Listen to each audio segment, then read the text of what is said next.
Hello good morning friends, આજે આપણે જઈ રહ્યા છીએ પાણી પાવા ખેતરે. તો અત્યારે ડીઝલ લઈ લીધું છે, હવે આપણે બાઇક સાથે લગાવી દીધું છે અને હવે આપણે જશું બાઇક લઈને વાળીએ. તો આમાં ચાવી જ નથી. ચાવી લેવા ગયો તો અહીંયા આમ અલકા ભાખરી બનાવે છે અને હું નાસ્તો કરી રહ્યો છે.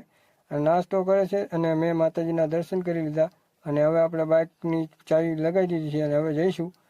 તો બાયણું ખોલીએ અને બાયણું ખોલીને જોવું છું બહાર કોઈ બજારમાં હોતું નથી. રસ્તામાં બી મોર ઉડે છે તો આપણે અહીંયા ઉભા રહી જઈએ છીએ અને આપણે પહોંચી ગયા છીએ અત્યારે વાડીએ.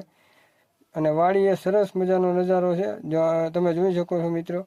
સવારમાં નદીના કિનારે આપણે મશીન ચાલુ કરી દીધું છે અને આપણે એક વસ્તુ તો ભૂલી ગયા છીએ કે બંબો ખુલ્લો છે કે નહીં. હવે અહીંયા જઈશું અને જોઈશું, કારણ કે બંબો બંધ હશે તો લાઈન ફાટી જશે.